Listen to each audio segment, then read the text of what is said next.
Hey guys, Kurt from Time Machine Transport. Sorry I'm on this video roll, but this is pretty crazy. So my mom had sent me, hi mom, I love you. Hi Sarah, my wife, I love you, baby girl. So my mom had said check out the emergency order that Beverly Hills, these do-gooders, put up. Of course, when the upper echelon is threatened, and their neighborhood or their sanctuary is threatened, it's okay for people to and I know we're beating a dead horse with this, but it's quite sad. So it's okay for people to mass protest and loot and riot and not practice their social distancing, and that's okay. The do-gooders in California, oh, that's okay. They have their right. You can't take that First Amendment away from these people because they have the right to peaceably assemble. So it's quite sad that, and everybody saw this coming, I'm sure. So this article was on June 14th. So anyways, being that I'm just sitting around in a truck doing nothing, I took the liberty to go on here. So it says, no justice, no peace, and no Beverly Hills. The city of Beverly Hills issued an emergency order Saturday night that bans public gatherings of more than 10 people in residential areas between 9 p.m. and 8 a.m. The order will remain in place until further notice to preserve the peace and tranquility of residential areas. According to the statement, the action apparently stems from a June 12th demonstration by a group called Occupy, which staged a protest in an unspecified residential area from 10 p.m. until 1 a.m. The group used, oh man, come on, no. Come on, no, I didn't want that. Okay, my big fingers. Occupy would say, okay, 10 p.m. to 1 a.m. The group used bullhorns and amplified music to disrupt the tranquility of the neighborhood. The June 12th protest followed looting that took place on May 30th in the city, including its Tony Rodeo Drive shopping district. A local emergency was issued then. Last night's order bans gatherings of more than 10 people between 9 p.m. and 8 a.m. People who disobey will be subject to arrest and misdemeanor charges. Silent gatherings included candlelight vigils, and other private gatherings are exempt from the order. So there again, it's double standards. Silent gatherings, because you're not disrupting the rich, the upper echelon. So that's pretty interesting. It's funny how they can destroy the impoverished areas, and they can set fires, and they can do this, and they can do that. Of course, it's all double standards. So anyways, I just thought I'd share. And then also, this is quite interesting as well. It's by Fox News. Here, the NYPD officers encouraged to call out sick on 4th of July report. Now, this is going nationwide. I guess it's called the Blue Day. And this was done just yesterday or this morning. Anyways, I think yesterday. So now this is quite concerning, because people that are talking about disband and dismantle the police department and so on and so on. Okay, hey, whatever. But you'll be the first ones calling somebody if they break into your house, or they rape you, or they whatever the case may be. You're going to be calling the cops. You're not calling a counselor. You're not calling a fight. You're calling the police department. Yeah, there's bad cops and there's good cops. There's bad black people and there's good black people. There's bad white people and there's good white people. So on and so on and so on. Not every cop is bad. Okay. So, anyways, this is very concerning. And the only reason why I say is we're all concerned about martial law, right? Well, if you watch J.K. Bugout and Theology Ed, on that Pet Goat, I Pet Goat 2 or something like that, on the video by Heliofont, they're saying that things are going to progressively escalate, or whatever the case is, and there's some stuff, in Pet Igo, or Igo Pet, whatever the cartoon is. Watch J.K. Bugout and Theology Ed, you get more detail on that. But it's pretty concerning that what they're saying is something's supposed to be happening the 3rd through the 4th, or the 3rd of July through the 5th of July.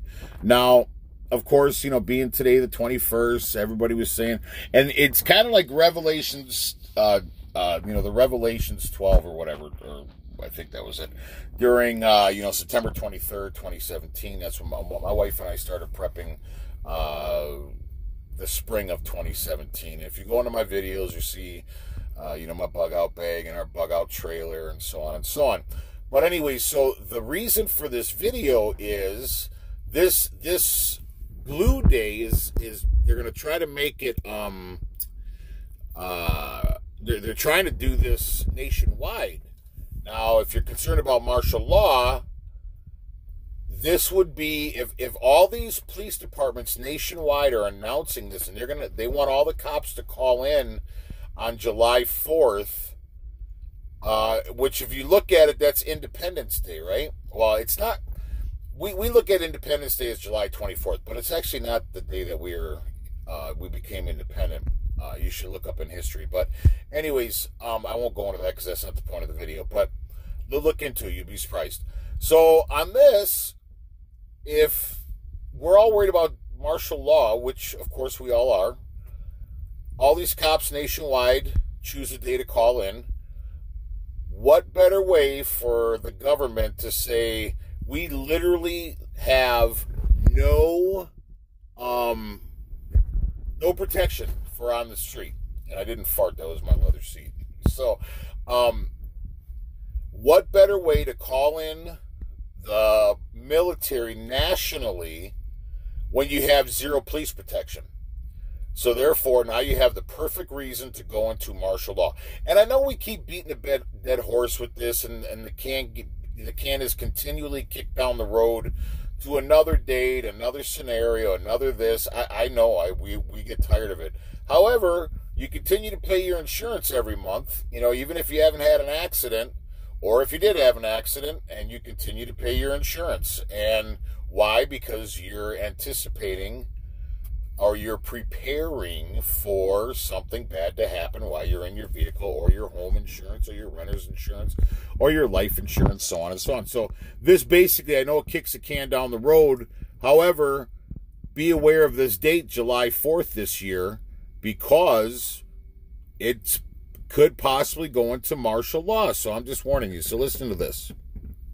One of the cities resisting the calls to defund the police. But elsewhere in the country, the radical left is getting exactly what it wants, and cops are walking off the job. The Atlanta Police Department reported a higher than usual number of call-outs, in other words, a walkout, and NYPD officers are being encouraged, apparently, to call in sick on the 4th of July. That would be known as the blue flu, and it is spreading to other cities as well. Police in Philadelphia, Louisville, and Tallahassee are also considering walking out.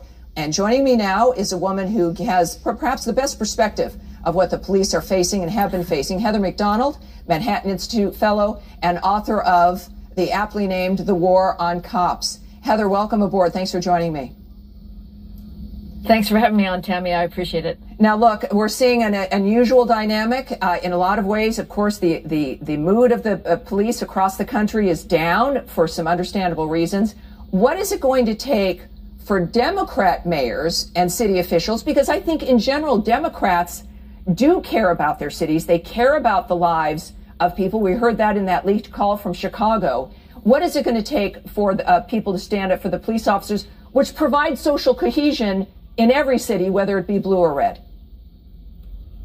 Well, I think you're being a little too generous. It took about 3 decades of increasing crime in New York City for voters to throw out the existing Democratic political structure there and bring in a mayor that actually did care about the lives, the thousands of lives that were being lost in the black communities. It turns out ideology is a lot more powerful than even a mayor's interest in being reelected. Like what's happening to the police in this country, Tammy, is tragic and outrageous. They are living under the effects of a lie. All of them are being painted as racist, systemically racist. The reality is we don't have a policing problem in this country. We have a crime problem.